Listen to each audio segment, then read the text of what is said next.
This is Camp Lemonnier, America's largest military base in Africa. There are about 5,000 troops here from all services. It is located in Djibouti, a peaceful country, but within a troubled wider region. This base was set up after the September 11th attacks in the US. How important is it for them to be able to project their power in the region? This is an important geostrategic location, and it gives us the ability to do air and maritime and ground operations from this location. And what does that mean for African nations?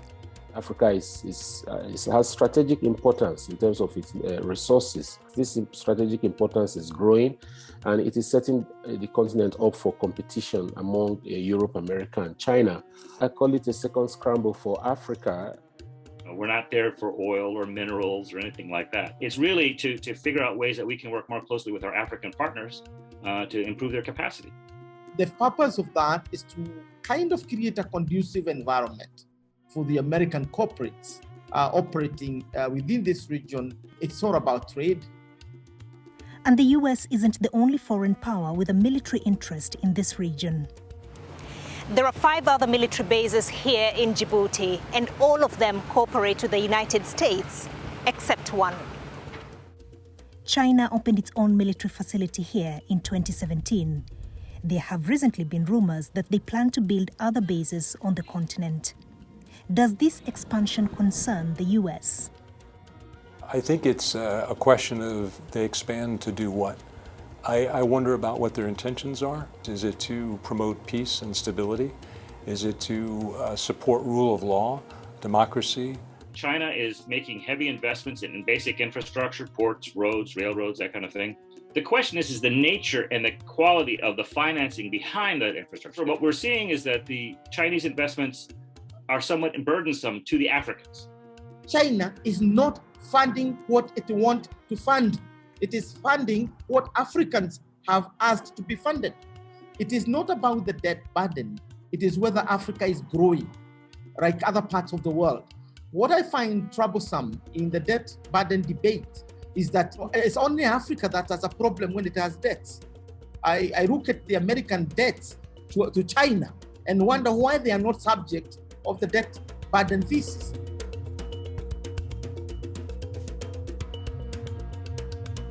As well as China, Russia is also expanding its influence across the region.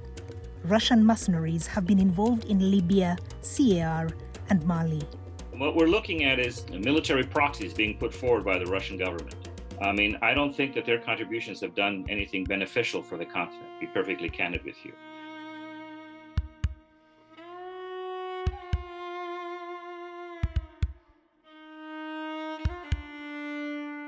It is not clear what is driving Russia's interest in Africa, other than the superpower ivories. I don't see any strong ideological thrust. So, if foreign powers want to help Africa and avoid being seen as scrambling for the continent's resources, what should they be doing? Everything that we seek to do in the world to make progress for our own people cannot be done without Africa. When we're talking about climate change, Africa has to be part of the answer, part of the solution.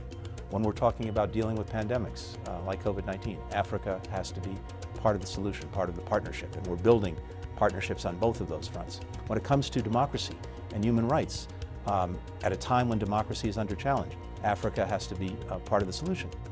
Bring big money, build big roads, so that we pull those who cannot pull themselves out of poverty. Rather than building military bases and outposts in Africa, the focus should be on developing human security capabilities, trying to ensure that African leaders are not propped up, are not encouraged to steal the state's resources and take them to Europe and North America. At the end of the day, the world benefits when Africa is stronger and better.